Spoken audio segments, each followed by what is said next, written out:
আমরা মনে করি যে আমরা এই শোককে শক্তিতে রূপান্তরিত করে তার কাজগুলোকে আমরা উৎসাহ মনে করে আমাদের সামনের দিকে এগিয়ে দেবো। আমাদের তো দলীয় কর্মসূচি আছে। একজন নাগরিকের দেশের প্রতি যতটুকু কর্তব্য থাকা উচিত ছিল, একজন নাগরিকের যতটুকু দেশপ্রেম দেখানো দরকার, দেশনেত্রী বেগম খালেদা জিয়া মনে হয় তার জীবন দশায় তিনি সর্বোচ্চটুকু করেছেন বাংলাদেশের জন্য, বাংলাদেশের মানুষের জন্য, বাংলাদেশের স্বাধীনতা এবং সার্বভৌমত্বের জন্য। এবং সেই প্রতিদান কিন্তু বাংলাদেশের মানুষ তাকে ফিরিয়ে দিয়েছে। আপনারা দেখেছেন যে সর্বকালের ইতিহাসে তার জানাজায় মানুষ হয়েছে এবং মুসলিম বিশ্বে এটাই মনে হয় সর্ববৃহৎ জানাজা। বাংলাদেশের মানুষ তাকে ভালোবাসায় শিক্ষিত করেছেন।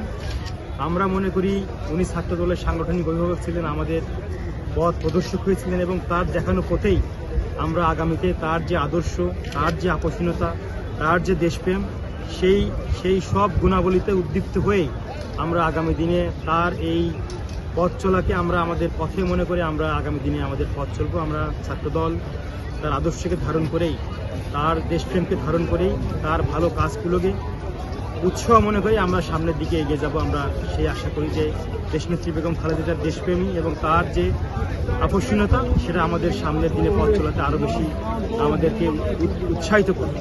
দেখুন, উনি কিন্তু মানুষের, সারা বাংলাদেশের মানুষের হৃদয়ের মণিকোঠায় ওনার স্থান ছিল।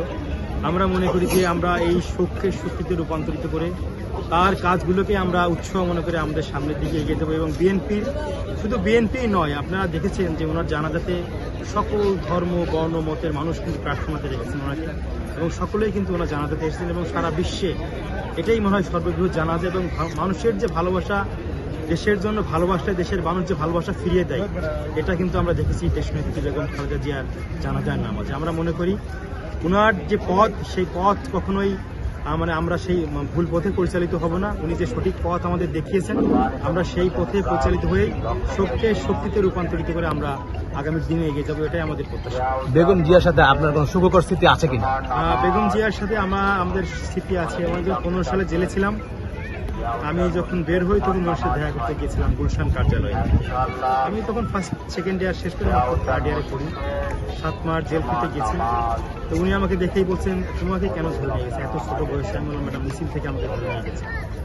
উনি আমাকে মাতৃ স্নেহ দিলেন এবং উনি আমাকে বললেন যে রাজনীতি করো, ভালো করে দেশের জন্য কাজ করো। ওনার সেই কথা, সেই বক্তব্য আমাদের আজীবন মনে থাকবে এবং আমরা ওনার দেখানো পথেই আমরা পথ চলবো, আমরা সেই আশা করছি।